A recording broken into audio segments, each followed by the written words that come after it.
안녕하세요. 전 서울에 살고 있는 40대 전업주부입니다. 막장 드라마 같던 일이 시댁을 휩쓸고 지나간 것도 벌써 10년이 다 되어가네요. 살면서 이런 일을 겪는 사람이 몇이나 될까 생각하며 살았는데 사연을 듣다 보니 생각보다 꽤 많은 사람이 삶에서 막장을 마주하고 있더라고요.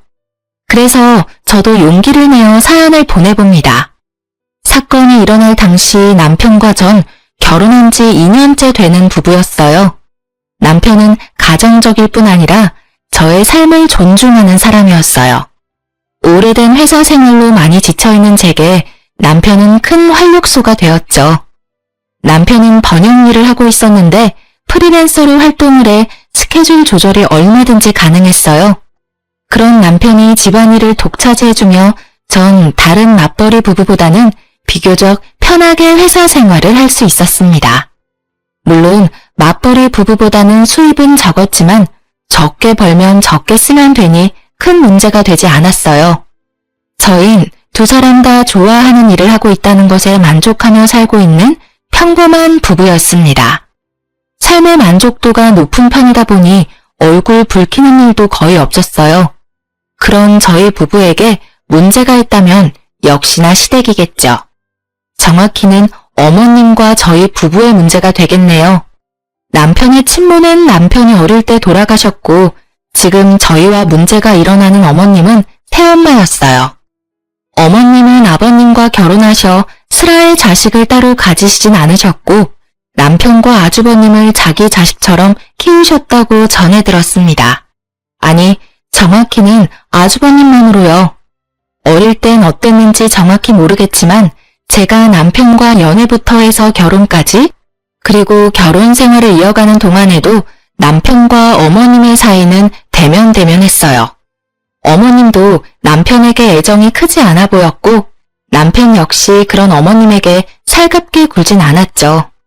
간단한 인사치레만 주고받는 두 사람과는 달리 아주버님과 어머님의 사이는 좀 더 모자 사이 같았어요. 일단 어머님의 행동이 남편을 대하는 행동과는 완전히 달랐는데 우선 호칭부터가 달랐죠. 남편에겐 그냥 이름만 부르는 대신 아주버님에겐 말끝마다 우리 아들을 붙이셨죠. 처음엔 그런 어머님의 차별을 보며 아주버님은 어머님이 재혼하시며 데리고 온 자식인가? 하는 생각도 했던 적이 있었어요. 하여튼 그런 차별을 받으니 남편도 어머님께 어느 순간부터 살갑게 대하기가 싫었다고 하더라고요. 어느 순간부터 어머님이 형만 예뻐한다는 느낌이 들었어. 그래서 그런지 나도 어머님한테 정붙이기가 힘들더라고. 그렇게 거리를 두다 보니까 나중엔 꼭 해야 하는 말 아니면 대화도 없었지. 혹시 당신이 어릴 때 큰 사고라도 친 거 아니야? 뭐 나쁜 친구들이랑 어울려 친구들 괴롭히는 건 물론이고 막 가출까지 하는 비행 청소년? 아, 방금 상상했는데 웃겼어. 하여튼 그래서 어머님이 당신한테 두 손 두 발 다 들고 포기하신 거 아니야? 그렇지 않고서야 두 아들을 그렇게까지 다르게 대할 이유가 없잖아. 아니야, 난 모범생에 가까웠다고. 어린 마음에 어머니한테 칭찬 한번 듣고 싶어서 공부를 얼마나 열심히 했는지 당신은 모를 거야. 그렇게까지 해도 칭찬 한마디 들어본 적이 없었어. 사고 친 건 오히려 형이었지. 고2 때까지 주변 학교 돌면서 도장 깨기까지 하고 다녔다니까.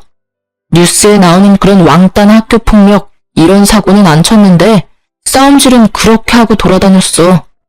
그나마 고3 때부터 무슨 바람이 불었는지 갑자기 정신 차리고 공부만 하기 시작해서 지금 평범하게 회사 다니면서 사람 꼴로 사는 거지.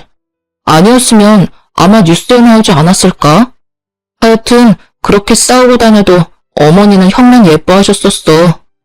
들으면 들을수록 어머님의 행동이 이상했지만 나름 어머님만의 말 못할 이유가 있겠지 했어요. 그 말 못할 이유가 제 생각과는 달라도 너무 다른 장르여서 충격적이긴 했지만요. 어머님과 남편의 사이가 이렇다 보니 당연히 저에게도 큰 관심이 없으시겠지 하고 생각했어요. 하지만 현실은 오히려 그 반대더라고요. 어머님은 남편에게 받지 못한 효도를 저에게만큼은 받고 싶으신 건지 저를 들들 볶기 시작하셨어요. 예, 한 집안의 며느리가 됐으면 집안 어른들께 아침 저녁으로 인사차 전화라도 해야 하는 거 아니니? 내가 아침 저녁으로 얼굴 비추라는 것도 아니고 너 편하라고 전화로 대신해준다는데 그게 뭐가 그렇게 힘이 든다고 전화 한 통이 없는 거니? 꼭 이 다 늙은 노인네가 너한테 전화해서 이런 소리까지 해야 하나 이 말이다. 아침 저녁으로요? 그래. 왜? 싫으냐? 넌 밤새 노인네들이 무사한지 궁금하지도 않은 게야? 밤새 일이 있어봤자 얼마나 큰일이 있다고. 아니, 어머님 말씀이 100번 옳다고 해도 시댁엔 어머님의 관심과 사랑을 독차지하고 있는 아주버님도 계시는데 제가 굳이 아침 저녁으로 연락을 해야 하나요? 전 고민할 필요도 없는 고민을 하느라 대답할 타이밍을 놓쳤고 어머님은 재빠르게 다음 요구사항을 내놓고 계셨죠. 그리고 집에는 왜 이렇게 안 오는 게야? 적어도 주말에 한 번씩은 들려서 얼굴도 보고 해야 하는 게 기본 아니니? 아, 어머님, 전화는 자주 드리도록 노력할게요. 그리고 찾아뵙는 것도 노력해보는데 아무래도 직장 생활을 하다 보니까 주말마다 찾아뵙는 건 힘들 것 같고요. 힘 닿는 대로 자주 찾아뵙도록 할게요. 이거 봐라. 결국 내 뜻은 다 무시하고 네 뜻대로 다 하겠다고 하는구나. 어쩌다 이런 고집센 것이 며느리를 들어와서는. 고집이 아니라요, 어머님. 지키지 못할 약속은 하고 싶지 않아서 그래요. 말로만 네 알겠어요, 어머님 하고서 못 지키게 되면 그게 더 어머님 마음을 상하게 만들 수 있다고 생각하니까요. 그러니까 너무 섭섭하게만 들으시지 마시고 제 상황도 좀 이해해 주세요. 아유, 요새 며느리들 무섭다고 하더니 널 보면 진짜 그 말 틀린 것이 하나 없구나. 어찌 시어미 말에 단 한마디도 지는 법이 없니? 이러니 내가 널 예뻐하려야 예뻐할 수가 있겠니? 늘 이런 식이었어요. 과한 요구를 하시면서도 전혀 과하다고 느끼시지 않는 어머님과 곧 죽어도 빈말은 하지 않는 저. 그야말로 칼과 방패의 싸움과도 같았어요. 하지만 그런 저도 며느리였고 계속 무시하기엔 곤란한 상황인 것도 분명했죠. 그래서 전 남편을 어르고 달래 한 달에 한 번 정도 시댁으로 향했어요. 이런 저희 부부가 어머님의 마음에 들 리가 없었고 그렇게 저희 부부와 어머님은 얼굴 붉히는 일이 많아졌습니다. 어머님은 남편을 혼낼 수 없으니 저에게 이상한 꼬투리를 잡으시며 저를 혼내기 일쑤였고 그런 모습을 지켜만 보고 있을 리 없는 남편은 제 방패막이가 되어 어머님과 거침없이 맞서고 남편의 행동에 마음이 상할 대로 상해버린 어머님은 절 또 괴롭히셨죠. 그렇게 반복되는 상황은 정말이지 지겹고도 최악이었죠. 그러던 어느 날 저에겐 한 줄기 빛과도 같은 소식이 전해졌습니다. 그것은 바로 아주버님의 결혼 소식이었죠. 결혼에 관해 아무 말도 없던 아주버님의 갑작스러운 결혼 발표는 시댁 식구에겐 큰 기쁨을 가져다 주었어요. 물론 저에게도요.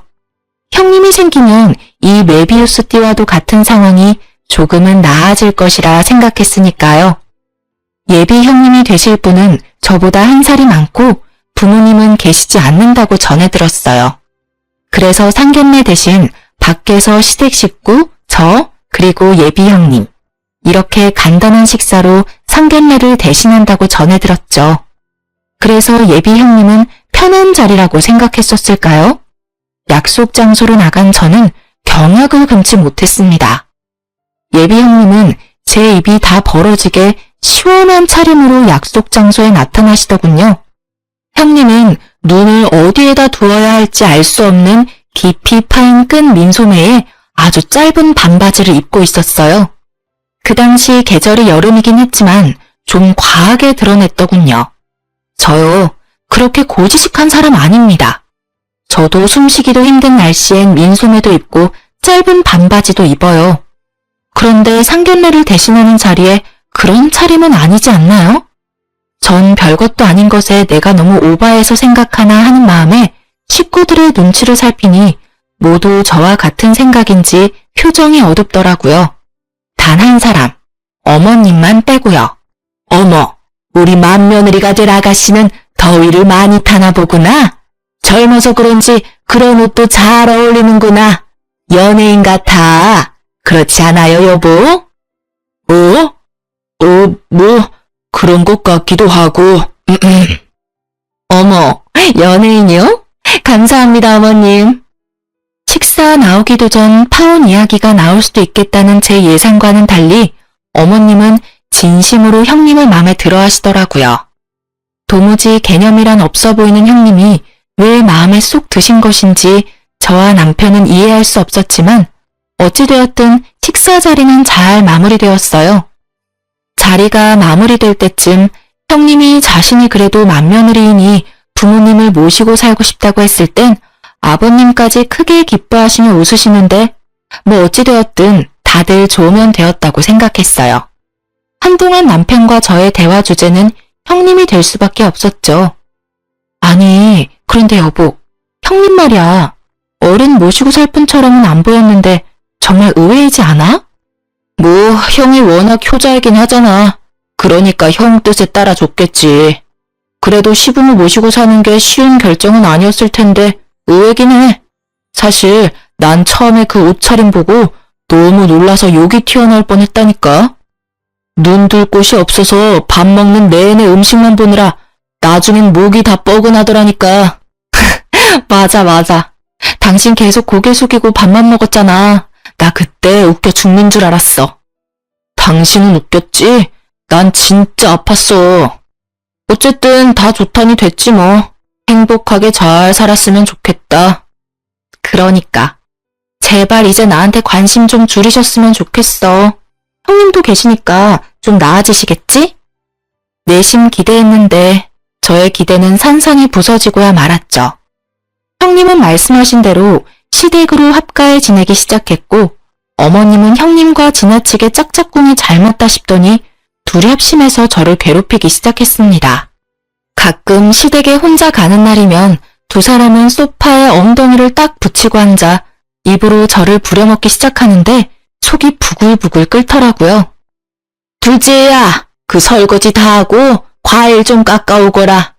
아가, 사과 먹을래? 배 먹을래? 전 둘 다 먹고 싶어요, 어머님. 그래? 그럼 둘 다 먹으면 되지. 들었지? 사과랑 배, 둘 다 깎아오렴. 형님, 전 사과랑 배가 어디 있는 줄도 모르는데 드시고 싶으시면 직접 깎아 드시는 게 더 빠르고 합리적이지 않을까요? 참다 제가 이렇게 말하니 돌아오는 대답이 참으로 사람 할 말 없게 만들더라고요. 그깟 과일 깎는 일이 뭐가 그렇게 힘들다고 네 형님을 부려먹으려고 하니? 네 형님은 시부모들 모시고 살면서 평소에 쉴 새 없이 일만 한다. 그런 네 형님이 넌 불쌍하지도 않니? 나 같으면 네 형님이 돕는다고 해도 앉아서 쉬라고 하고 혼자 다 해줄 텐데 어쩜 저렇게나 게으르고 생각이 없는 건지. 그리고 넌 네 형님 일 많이 해서 손에 주부습진 생긴 것도 못 봤니? 그런 거 보고도 형님한테 뭘 해달라고 하고 싶어? 어머님, 저 여기 너무 따가워요. 약을 발라도 소용도 없고 병원을 다시 가봐야 할까 봐요. 그래? 조금 있다가 나랑 병원에 가보자꾸나. 영양제라도 맞아야 하나? 누가 보아도 목이 물려 힘차게 긁은 자국을 주부습진이라 우기며 저에게 일이란 일은 다 미루는데 개념 없는 사람끼리 힘을 합치니 이길 수가 없겠더라고요. 형님 손톱에 곱게 얹어진 네일 장식마저 얄밉게 느껴졌어요. 그나마 가끔 있는 일이니 참고 넘길 수 있었는데 어느 순간부턴 새 식구 핑계를 대며 주말마다 부르기 시작하는데 진짜 미칠 지경이었습니다. 남편도 딱히 달가워하는 반응은 아니었지만 아버님까지 연락이 오셔 압박을 주시니 무시할 수도 없는 상황이었어요. 아가야, 이번 주 주말에 올 수 있니? 네? 그게요, 아버님. 제가 평일에 출근도 하고 야근도 많아서 주말에 좀 힘들 수도 있을 것 같아요. 그러지 말고 웬만하면 좀 오거라. 집에 새 식구가 들어온 지가 언젠데 첫째네랑 너희 아직까지 서먹서먹하지 않느냐? 그게 자주 못 봐서 그래. 얼굴 익힐 때까지만이라도 자주 와주렴. 아가, 이 아비 부탁이야. 네, 알겠어요, 아버님. 그럼 주말에 뵐게요. 이렇게까지 말씀하시는데 도저히 안 갈 수가 없더라고요. 어떤 분들은 새 식구도 들어왔고 가족들이 있을 땐 일도 시키지 않는데 시댁 가서 밥 먹고 오는 일이 뭐 그렇게 미칠 지경이냐 하고 궁금해하시는 분들이 계실 텐데요. 네, 저도 처음엔 그렇게 좋은 생각으로 남편과 시댁으로 갔습니다. 하지만 어머님은 저희의 좋은 마음을 싹 다 망쳐놓기에 부족함이 없으신 분이었죠. 제가 다 만든 음식을 형님에게 간을 보라고 시키시곤 마치 형님이 한 음식처럼 아버님께 드리는 건 약과였고 남편과 제 앞엔 나물, 김치 반찬만 밀어주시고 고기를 비롯한 각종 메인 음식은 나머지 식구들 앞에 몰아놓고 드시더라고요. 혹시나 제가 남편을 챙겨주기 위해 젓가락이라도 들이밀 때면 참 뻔한 방법으로 절 제지하셨어요. 둘째야, 네 아버님 국이 입맛이 맞으신가 보구나. 가서 국 좀 더 떠다 드리거라. 네? 아, 네. 국만 더 드리면 될까요? 괜찮은데 당신도 참. 우리 며느리 밥도 제대로 못 먹게. 아가, 난 괜찮으니 앉아서 마저 식사하거라. 괜찮기는 아까부터 다 먹은 국그릇 바닥만 긁고 계셨으면서. 오늘 국이 맛있긴 하죠? 그거 당신 맏며느리가 특별히 신경 써서 끓인 거예요. 그러니 한 그릇 더 하세요. 당신이 맛있게 많이 먹어줘야 맏며느리가 더 힘내서 실력 발휘를 하죠. 그게 또 그렇게 되는 건가?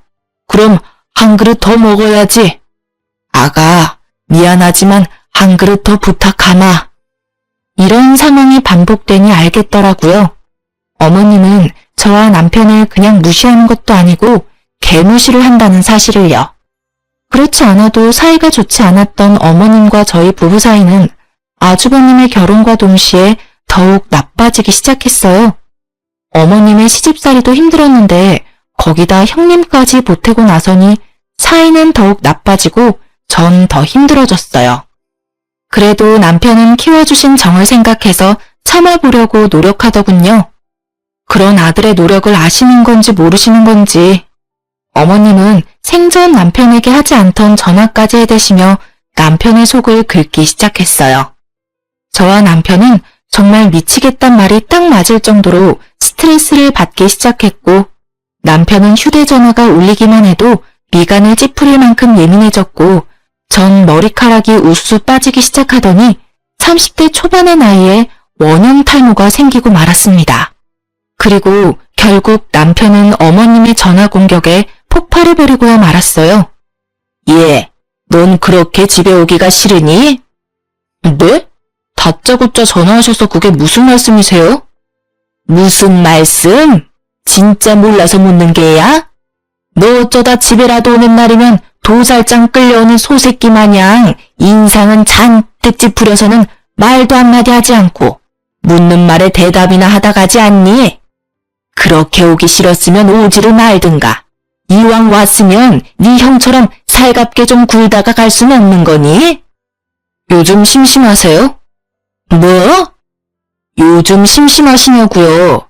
그렇지 않고서야 왜 갑자기 제 표정에 관심을 다 보이세요? 이때껏 제가 울든 웃든 관심도 없으셨잖아요. 그리고 살갑게라는 단어를 입에 올리실 거면 최소한 먹는 거로 차별은 하지 마시고 그 단어를 사용하셔야 하지 않을까요? 저랑 집사람 앞에는 풀떼기만 가득하고 어머니께서 생각하신 어머니 식구들 앞엔 그야말로 진수성찬. 그런 꼴을 당하는데 어머니 같으면 웃음이 나오나요? 그 밥상 엎어버리고 싶은 거 어머니가 아끼는 그 세 식구 때문에 겨우 참아드린 줄이나 아세요. 너 지금 밥상을 엎어버린다고 했니? 엄마한테 그게 할 말이야? 내가 아무리 네 친엄마가 아니라지만 내가 널 끼고 키운 게 몇십 년인데 어떻게 그런 말을 아무렇지도 않게 할 수가 있니? 내가 이런 꼴이나 보려고 널 지극정성을 다해 키운 줄 아니? 지극정성이라 어머니께서 알고 계시는 지극정성과 제가 알고 있는 지극정성이 참 많이 다른가 보네요. 제가 아는 지극정성이란 어머니께서 형한테 쏟은 그 정성을 보고 지극정성이라고 하는 거고요. 저한텐 그냥 방치했다는 말이 더 어울리진 않을까 싶은데요. 너 참 말을 이상하게 하는구나. 아주 이상한 오해를 하고 있는 것 같아서 하는 말인데, 난 누가 뭐래도 너희 형제 차별 없이 똑같은 마음으로 똑같이 사랑하며 키웠다. 너희 둘 다 내가 낳진 않았지만 마음으로 낳은 자식인 건 같은데 내가 왜 두 아들을 차별 두며 키우겠어? 그러니까요. 저도 그게 참 이해가 되지 않긴 한데 어머니는 그 이해되지 않는 행동을 참 꾸준히 하시더라고요. 이참에 도대체 왜 그렇게 저한텐 모질게 대하셨는지 이유라도 떠오르시면 꼭 이야기해 주시고요. 끊기 전에 마지막으로 한 말씀만 드릴게요. 저 어머니께서 저한테 차별하시든 무관심을 주시든 아무 상관없거든요. 그런데 제 집사람한테도 그런 식으로 대하는 거 저 못 참습니다. 그런 취급이나 받으라고 저한테 시집 오라고 한 거 아니고요. 그런 취급 받을 사람도 아니고요. 그러니까 한 번만 더 형수님이랑 집사람 차별해서 대하시면 저 다신 그 집 안 갈 거니까 그런 줄 아시고 들어가세요. 이만 끊겠습니다. 남편은 언성을 높이며 폭발해버렸고 전 그런 남편이 참 고맙고 멋있으면서도 불안했어요. 남편에게 한 소리를 들은 어머님이 절대 그냥 넘어가실 리가 없기 때문이었죠. 아니나 다를까 말을 어떻게 전하신 건지 크게 화가 나신 아버님께서 전화하셨고 그날 남편은 아버님과도 언성을 높이고야 말았습니다. 도대체 무슨 말을 했길래 네 엄마가 저렇게 서럽게 울어? 다 들으셨으면서 뭘 또 물으세요? 다 들었더라도 네 상황은 또 다를 수도 있는 거 아니냐? 그러니 말해봐. 도대체 네 엄마랑 왜 그렇게 싸웠는지 말이다. 이때껏 잘 참던 네가 이번엔 참지 않은 데엔 그럴 만한 이유가 있을 거 아니냐? 제가 말씀드리면 믿기는 하실 거예요? 아버진 늘 제가 무슨 말을 해도 어머니 편이셨잖아요. 네가 나이가 몇 살인데 네 편 내 편을 따지는 게야? 제가 오죽하면 이 나이 먹고 편을 따지겠어요. 하긴 이런 생각은 애초에 하시는 분이 아닌데 제가 괜한 어리광을 부렸네요. 그런데요 아버지, 제가 처음부터 이랬을까요? 그리고 처음부터 참기만 했을까요? 저도요, 말도 해보고 때도 써보고 울기도 해봤는데 아무도 제 이야기는 들으려고 하지도 않으시니까 입을 닫았던 거예요. 그러다 보니 지금 같은 순간에도 하고 싶은 말이 없는 거고요. 아휴, 이 녀석아, 나도 다 알고 있다. 네 엄마가 너보다 네 형에게 더 관심을 쏟고 있는 거. 그건 너도 알다시피 네 형이 장남이기도 하고 워낙 살갑게 구니 그런 것이 아니냐. 그러니 너도 지금부터라도 네 엄마한테 마음을 좀 열고 살갑게 굴면 얼마나 좋아. 또 제 잘못이죠. 어머니는 저한테 마음을 활짝 열고 잘 대해주시는데 제가 마음이 꼬일 대로 꼬여버려서 어머니한테 배은망덕하게 굴고 있었네요. 죄송합니다. 어머니께도 둘째 아들이 죄송하게 생각한다고 전해주세요. 그리고 한동안은 찾아뵙지 못할 것 같습니다. 어머님도 저 보고 싶지 않으실 것 같고요.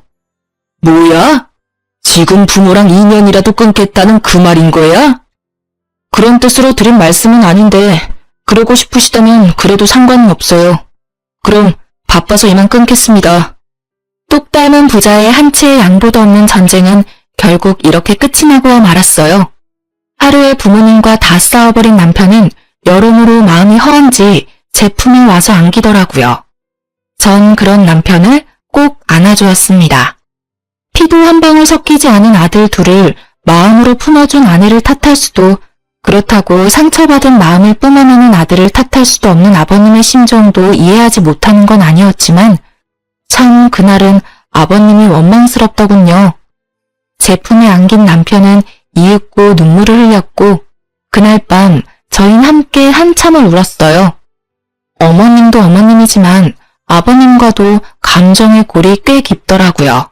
전 그냥 두고만 보고 있을 수가 없었어요. 날이 밝아올 때까지 깊은 한숨만 쉬던 남편은 해가 중천에 뜨고 나서야 깊은 잠에 빠져들었고 잠이 든 남편을 확인하고서 전 시댁으로 향했어요. 아버님이든 어머님이든 누구라도 상관없으니 대화가 필요하다고 생각했으니까요. 전 그렇게 누구라도 있겠지 하는 마음으로 시댁으로 향했고 시댁 대문이 보이는 순간 어머님과 형님이 다정하게 팔짱까지 끼고 나오시더라고요. 그런데 왜 그랬을까요? 다정한 두 사람을 보는데 준비했던 말들이 한 글자도 생각이 안 나더군요. 그야말로 머릿속이 백지장이 되는데 나쁜 일을 하다 들킨 사람처럼 황급히 몸을 숨겼어요. 그 상태로 마주했다간 두 사람의 맹공격에 어버버하고 당하기만 할 것 같았거든요. 골목길로 몸을 숨겨 큰 상자들 뒤에 숨어 있는데 어머님과 형님이 무어라 대화를 하며 걷다 진지한 이야기를 하는지 걸음을 멈추고 대화에 집중하기 시작했어요. 짧은 시간에 순간적으로 숨었던 터라 두 사람과의 거리가 꽤 가까웠고 지은 죄도 없는데 왜인지 들키면 절대 안 된다는 생각이 들며 몸을 잔뜩 웅크리던 그때였어요. 충격적인 대화 내용에 두 손으로 입을 틀어막아 버렸습니다. 얼마 후 둘은 멀리 사라져갔고 저는 온몸이 굳어버리고 말았죠.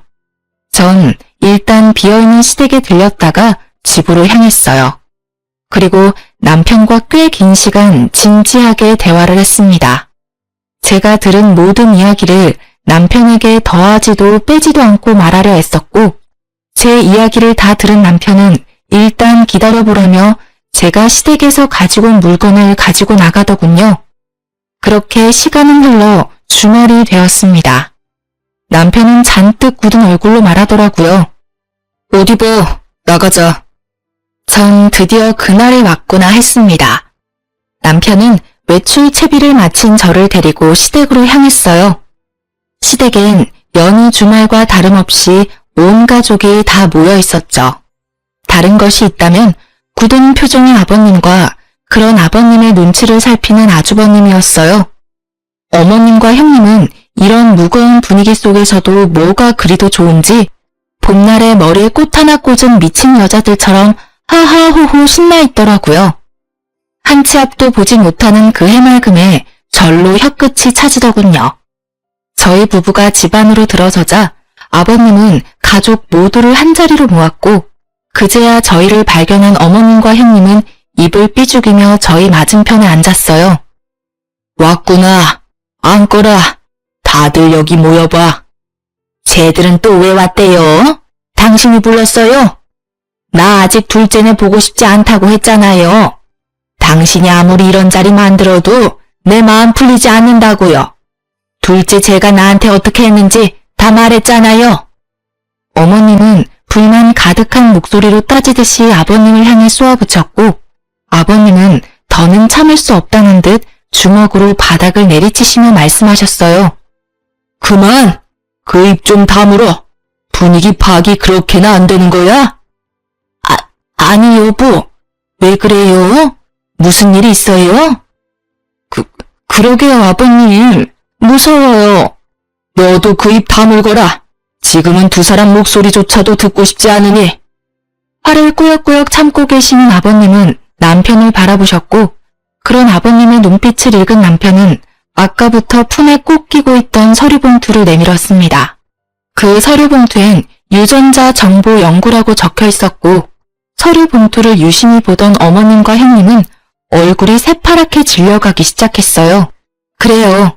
제가 두 사람을 피해 박스 뒤로 몸을 숨긴 날 제가 들은 충격적인 대화는 이러했습니다. 그러면 그 방해꾼은 이제 완전 나가리 된 거야, 엄마? 그게 그렇게 쉬운 줄 알아? 보채지 말고 기다려. 뭐든 다 순서가 있는 거야. 그래도 이제 거의 다 왔으니까 우리 딸은 즐길 준비나 해. 생각만 해도 너무 좋아. 그 진드기 같은 둘째만 몰아내면 이 집 재산이 다 내 것이 될 수 있다니. 처음에 엄마가 볼 거 하나 없는 남자에다가 엄마 아들이란 남자랑 결혼하라고 했을 땐 우리 엄마가 아주 아프구나 했는데 역시 우리 엄마는 더 큰 그림을 그리고 있었어. 대단하고 존경해 엄마. 내가 생떼 같은 내 새끼 너 떼놓고 남의 자식을 20년을 넘게 키웠는데 나한텐 땡전 한 푼 안 주고 자기 자식들 앞으로 다 물려준다니 그 꼴은 내가 못 보지. 남매끼리 결혼시킨 꼴이라 그게 좀 그렇긴 하지만 뭐 어떠니? 엄연히 피 한 방울 섞이지 않은 남인데. 어쨌든 넌 네 동서나 더 괴롭혀. 더 더 힘들게 하란 말이야. 이렇게 된 이상 둘째네한테 한 푼도 흘러가게 둘 순 없지. 어떻게 해서든 둘째네랑 인연을 끊게 만들어서 네 남편이 이 집 재산 다 물려받게 만들어야 한다고. 알겠어? 그럼 나만 믿어. 나도 엄마 그렇게 집 나가고 아빠도 일찍 죽어버리고 고아로 산 지난 세월 제대로 보상받아야 하겠으니까. 고아는 무슨, 엄마가 몸만 여기 있었다 뿐이지 야금야금 너한테 해준 돈도 꽤 될 텐데. 그땐 그 돈이 엄청 많아 보였는데 이 집에 들어와 보니 푼돈이더라고. 나 무슨 일이 있어도 이 집 재산 다 차지하고 말 거야. 당연하지. 둘째랑 영 끊고 나면 그 재산 누구한테 다 가겠니? 당연히 장남인 네 남편한테 다 가지. 넌 그냥 그 돈으로 평생 떵떵거리면서 살아. 어휴, 이런 당연한 소리 그만하고 밥이나 먹으러 가자. 그 노인네 오늘 일찍 들어온다고 했어. 빨리 갔다 와서 또 밥 차려야지. 나이도 많은 노인네가 쓸데없이 입맛만 좋아서는. 무슨 밥을 그렇게 먹니? 아주 귀찮아 죽겠어. 운은 얼마나 좋은지 그 흔한 교통사고도 안 난다니까. 하여튼 그 노인네 명줄도 길어. 그날의 충격이 아직도 잊히지 않네요. 네, 맞습니다. 형님은 어머님의 첫 번째 이혼을 할 당시 데리고 오지 않은 딸이었습니다. 딸의 남은 가족이었던 전 남편이 죽자 어머님은 남몰래 시댁의 재산을 빼돌려 딸을 돕고 있었던 겁니다. 뭐 그것까지 어떻게 욕을 하겠어요. 하나뿐인 딸이 고아가 되어 이 험한 세상을 혼자 힘들게 살게 생겼는데 엄이라는 사람이 혼자 호의호식하면서 살 수는 없었을 그 맘 전혀 이해가 되지 않는 것은 아니었어요. 하지만 아버님이 자기 자식에게 물려주실 재산이 탐나 부모 자식 간의 연을 끊어놓다뇨. 하물며 가족들을 속이고 어머님의 친딸을 며느리로 끌어들이다뇨. 상식이 통하지 않는 사람인 건 알았지만 정말 제가 생각했던 것보다 더욱 상식이 없는 사람이더라고요. 그 뒤로 무슨 말이 더 오갔지만 멈췄던 걸음을 이어가며 나눈 대화라 자세히 듣지 못했습니다. 사실 더 듣지 않아도 뻔했으니 위험을 감수하며 두 사람을 뒤쫓을 필요가 없었어요. 전 그 길로 시댁으로 들어가 어머님과 형님의 칫솔을 챙기고 여유분 칫솔을 찾아두고 나왔어요. 그 다음부턴 여러분이 들으신 대로 상황이 흘러갔죠. 남편은 아버님과 따로 만나 이 모든 사실을 알렸고 오늘 이 자리가 마련되게 된 것이었어요. 아주버님과 남편에게 했던 이유 모를 차별과 아버님과 남편 사이에서 이간질하던 어머님의 모습, 그 모든 것이 추악한 어머님의 욕심에서 시작된 것임을 알게 된 아버님은 배신감에 치를 떨며 말씀하셨어요. 얼굴 보니 이게 뭔지는 당사자들이 더 잘 아는 것 같군. 그러면 이제 어떻게 된 일인지 직접 말해보게. 도대체 무슨 생각으로 이딴 짓까지 벌인 것이야? 아버님의 호통에 형님은 고개를 푹 숙였고 어머님은 바로 무릎을 꿇으시곤 빌기 시작하셨어요. 여보, 내가 다 잘못했어요. 다 내 잘못이에요. 난 당신하고 결혼해서 배부르고 따뜻하게 잘 지내는데 아빠가 갑자기 죽고 한순간에 고아가 되어버린 내 딸이 너무 눈에 밟혀서 너무 불쌍해서 그랬어요. 늦었지만 이제라도 제 품에 끼고 키우고 싶은데 차마 말할 용기는 없고 그래서 첫째랑 결혼까지 시키게 됐고요. 다른 뜻은 없었어요. 정말이에요. 그저 불쌍해서 그랬어요. 아버님은 그 순간 제가 보내드렸던 녹음 파일을 켜셨고 모녀의 추악한 대화 소리가 온 집을 가득 채웠어요. 두 사람의 대화를 엿들었을 당시 전 녹음을 했었고 처음부터 녹음하지 못한 탓에 내용은 짧았지만 남편을 고립시켜 연을 끊어버리겠다는 내용, 아주버님께 모든 재산이 가게 되면 내 딸은 떵떵거리며 살면 된다는 내용은 아주 선명하게 녹음되어 있었으니 모녀의 계획은 알고도 남았죠. 마지막으로 어머님이 혀를 차며 아버님의 명주를 걱정하는 부분에선 어머님과 형님이 동시에 무릎을 꿇고 눈물 콧물 빼며 싹싹 비는데 불쌍하기는커녕 소름이 끼치더라고요. 여보, 나 한 번만 용서해줘요. 내가 진짜 미쳤었나 봐요. 조금 전까지 그저 불쌍해서 그랬다고 하더니 이젠 변명거리도 없는지 그저 잘못했다며 울더군요. 형님은 아주버님께 매달리고 있었고요. 여보, 나 버릴 거 아니지? 우리 사랑했잖아. 난 그저 엄마한테 속아서 그랬어. 내가 진짜 돈만 보고 당신이랑 결혼했겠어? 당신을 사랑하니까 이런 짓까지 한 거지. 내 말 믿지? 나 믿지? 나 안 버릴 거지? 사랑? 네가 지금까지 나한테 한 행동 다 사귀고 기만이야. 내가 이거 소송 걸잖아? 너 그러면 바로 잡혀가. 알고는 있어? 그런 상황에 사랑 타령하고 싶어? 사기? 기만? 나 그런 마음도 없었고 그런 거 몰라 여보. 나한테 그렇게까지 할 거야? 나 사랑하잖아. 아니 사랑했잖아. 사랑? 비슷한 거 하긴 했지. 근데 지금은 전혀 아니고 지금은 그냥 내 눈앞에서 널 치우고 싶은 마음뿐이야. 그리고 소송 같은 건 안 할 거니까 그 대신 내 눈앞에 다시 네 머리카락 한 올이라도 보일 생각조차 하지 마. 이건 부탁 아니고 협박이니까 잘 새겨듣고. 알겠어? 아주버님의 말을 전혀 알아듣지 못한 형님은 더 거세게 아주버님의 바지가랑이 붙들며 매달리기 시작했고 아주버님은 거칠게 형님을 밀쳐내셨어요. 어머님과 형님은 더욱 크고 서럽게 울며 싹싹 빌기 시작했고요. 아버님과 아주버님은 그런 두 사람에게 더는 듣고 싶은 말이 없으신지 두 사람을 끌어다 밖으로 쫓아내버리셨습니다. 그리고 그날 아버님은 눈물까지 보이시며 남편에게 진심을 담은 사과를 전하셨어요. 지훈아, 내가 미안하구나. 내 진짜 그 여자가 지훈이 너에게는 유달리 모질다는 것쯤은 알고 있었지만 내가 나서서 무엇라 하기는 곤란한 입장이었다. 그래서 그냥 언젠가는 두 사람도 정을 붙일 거라고 했던 게 이 상황을 이렇게까지 만든 것 같아 내가 정말 미안하구나.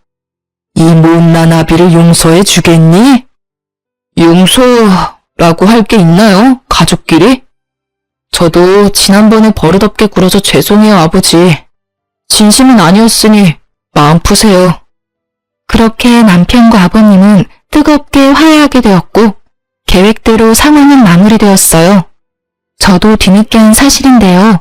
서류 봉투에는 아무것도 적힌 것이 없는 A4 용지만 몇 장 들어있더라고요. 유전자 검사라는 것이 생각보다 쉽지 않았다고 하더라고요. 그래서 아버님과 남편은 봉투를 그럴싸하게 만들어 어머님과 형님을 잡을 덫을 만든 것이었다고 하더라고요. 도둑이 재발 저린다고 봉투에 적힌 유전자 3글자를 보는 순간 이 계획은 성공한 것이나 마찬가지였어요. 그렇게 어머님과 형님은 아버님, 아주버님과 이혼을 하셨고 이 막장 드라마와도 같은 상황이 끝난 거라 생각했어요. 하지만 저의 어머님이었던 사람은 정말 뻔뻔하더라고요. 저에게 전화로 하시는 말씀이 그야말로 가관이었습니다. 여보세요? 무슨 일이세요? 아가, 잘 지냈니? 전 덕분에 잘 지내요. 제가 바빠서 그러는데 용건만 말씀해 주시면 안 될까요? 그게 아가야, 네 형님, 그러니까 내 딸이 그렇게 그 집에서 쫓겨나고 나서는 연락도 되지 않는구나. 내가 자기한테 어떻게 했는데 어떻게 그 애가 나한테 이럴 수가 있는지. 그래서요? 하소연이나 하시려고 전화하신 거예요? 그래서 말이다, 아가. 내가 갈 데가 마땅치가 않아. 내가 갈 곳이 생길 때까지만 너희 집에서 좀 지내면 안 되겠니? 네? 뭐라고요? 지금 저희 집에서 사시겠단 이 말씀이세요? 그래, 그동안의 정이란 게 있지 않니? 그래도 내가 네 남편을 무려 20년 넘는 세월을 키운 사람인데 그 정도는 해줄 수 있는 거 아니니? 내가 평생 같이 살자고 하는 것도 아니고 나도 그 정도 양심은 있단다.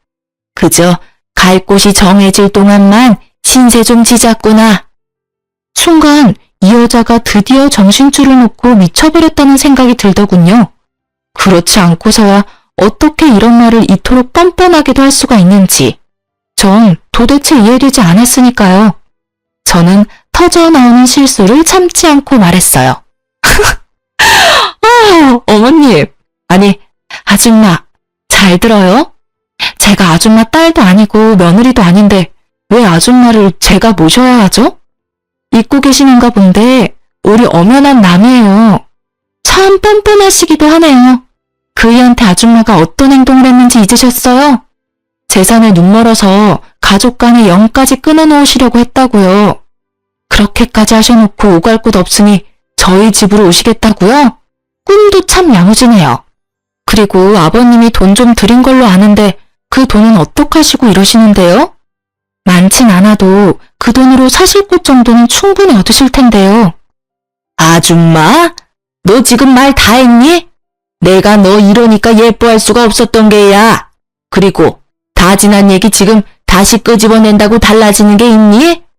넌 어쩜 애가 한결같이 독하니? 나 같으면 이런 처지가 된 내가 불쌍해서 먼저 나서서 모신다고 했을 텐데 넌 모신다고 하기는커녕 뭐? 아줌마? 네, 아줌마. 그래요. 저 독하고 못돼 먹어서 아줌마하고 더는 할 말 없으니까 아버님이 드린 돈으로 원룸을 얻어 사시든 찜질방을 가시든 알아서 하시고 다신 연락하지 마세요. 원룸? 찜질방? 너 진짜 나한테 이렇게까지 할 거니? 내가 이 나이 먹고 원룸이나 찜질방에 가서 어떻게 살아? 왜 못 살아요? 길거리에서 사시는 분들도 계세요. 그분들에 비하면 나쁜 처지는 절대 아니실 텐데요. 그리고 앞으로는 저한테나 남편한테나 연락하지 마세요. 한 번만 더 연락하시면 아버님께 다 말씀드려서 쥐고 계시는 그 돈 다 뺏어올 테니 그런 줄 아세요. 그렇게 저에게 대차게 까인 전시문은 폭이란 모르는 사람이었고 아주버님께도 연락을 하셨다고 해요. 용건은 뻔했죠. 아주버님께 집을 구해달라고 했다고 하더라고요. 자신은 원룸이나 찜질방에선 죽어도 살 순 없으니 지난 20년간 키워준 값으로 40평대 아파트를 사달라고 했다고요. 40평대 아파트가 누구 집 개 이름도 아니고 참 대단하긴 대단하신 분이라 했네요. 그 뻔뻔한 요구를 들은 아주버님은 아무런 대답도 하지 않고 전화를 끊어버렸다고 합니다. 대답할 가치를 못 느꼈다고 하더라고요. 그리고는 바로 아버님께 모든 사실을 알렸고 아버님은 전 시모에게 연락을 해 다시 이런 연락을 한다면 그나마 줬던 돈을 다 뺏겠다고 단단히 못 박았다고 합니다. 그 이후로 또 연락이 왔냐고요? 아니요. 그 돈이라도 챙겨야 했던 전 시모는 아예 잠적을 해버렸거든요. 혹시나 싶었는지 번호도 바꿔버리시고요. 잠적한 또 다른 한 사람, 바로 전 시모의 딸. 그 여자의 소식은 의외의 장소에서 전해 들을 수 있었어요.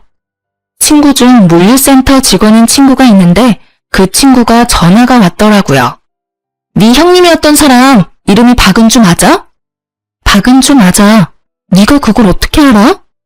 아니 요즘 쿠팡에 일용직 알바 오는 여자가 있는데 낯이 이상하게 익잖아. 그래서 생각해보니까 글쎄 네 형님인 것 같은 거야. 아니 왜 한동안 네 카톡 사진 너희 가족 사진이어서 내가 자주 봤었잖냐. 박은주 맞네 맞아. 그 여자 여기에 와서 일하고 있어 일용직으로. 어머 진짜니? 그렇지 않아도 도대체 어디서 뭘 하고 사나 싶었는데 거기에서 일하고 있었네. 일하는 것도 아니지. 성실하지도 않은 사람이 일까지 못해서 일손 부족해서 진짜 급한 날 아니면 일하러 오지도 못해. 일용직도 사람 가려가면서 받아 얘. 그 여자 하는 꼴 보니까 모르긴 몰라도 밥 빌어먹고 살긴 참 힘들겠더라. 몸 쓰는 일은 몸 써야 돼서 싫고 머리 쓰는 일은 머리 아파서 싫고 내가 여기 있으면서 여러 사람을 만나봤는데 그 여자 캐릭터도 보통 아니더라니까. 여러모로 잘 이혼하셨어. 네 남편 형. 아주 집안 말아먹을 사람이더라니까. 그래서 요즘은 안 와? 안 오는 게 아니라 정확히는 못 오는 거지. 뭐 어제는 급해서 부르긴 했는데 하는 꼴 보니 한동안은 또 못 올 것 같더라. 자긴 계속 일하고 싶다고 신청은 하는데 이딴 식으로 하면 다신 못 올 가능성이 높다고 봐야지. 평생 일용직이나 기웃기웃할 게 뻔하다 뻔해. 아니지. 일용직도 힘들 수도 있겠다. 일만 못하는 게 아니라 사람들이랑 잘 어울리지도 못하더라고. 그렇게 싸워. 그냥 막 싸워. 여기저기 시비도 잘 걸고 시비도 잘 걸리고. 하여튼 또 그 여자 일하러 오면 또 말해줄게. 친구 말을 들어보니 아직 정신 차리려면 멀었다고 생각했네요. 그래도 언젠가는 인생사라는 게 쉽지 않다는 걸 좀 깨달았으면 하네요. 그런 날이 과연 올 줄은 모르겠지만요. 이렇게 드라마 같은 시댁 사건도 끝이 났습니다. 막장 드라마를 보며 저런 일이 일상에서 일어날 수 있는 걸까? 하고 생각했었는데 생각보다 다양한 사람들이 가까운 곳에 살고 있더라고요. 막장은 결코 먼 곳에 있는 것이 아니었어요. 저희는 행복하게 잘 살아가고 있어요. 아주버님은 그 사건 이후 이제 결혼 생각은 없다며 아버님께 물려받은 회사에 몰두하고 계세요. 아버님이 계실 때보다 매출이 오르는 것을 보면 아주버님 능력이 대단하시긴 한가 보더라고요. 아, 참고로 남편에게도 회사로 들어오시길 권하셨지만 남편이 단칼에 거절했어요. 남편은 회사에 관심도 능력도 없다며 확실히 못 박았죠. 아버님은 그런 남편을 많이 아쉬워하시며 지금 살고 있는 저희 집과 시골의 땅을 좀 주셨어요. 그렇게 대충 재산 정리를 하신 아버님은 요즘 저희보다 더 바쁘신 삶을 지내고 계세요. 어느 날부터 경로당에 다니시더니 거기서 사귄 친구분들과 여행도 다니시고 맛집도 다니시느라 아주 바쁘시더라고요. 그 사이 저희에겐 남편을 똑 닮은 아들이 태어났어요. 지금은 5살인데 크면 클수록 아버님이 보이는 것이 유전자의 힘이란 참 대단하구나 싶어요. 3대가 나란히 걷고 있는 모습을 뒤에서 보면 모르는 사람이 봐도 한 핏줄이구나 싶을 정도로 체형, 걸음걸이가 닮았어요. 아, 그리고 저흰 아버님이 주신 땅에 집을 지을 계획이랍니다. 그 집에서 온 가족들과 다 함께 모여 살면 어떨까 싶어서요. 모여 살다 보면 또 크고 작은 문제들이 생겨날 수도 있겠지만 워낙 큰일을 겪었다 보니 다 헤쳐나갈 수 있을 것만 같아요. 행복하게 살아볼 테니 다들 응원해주세요.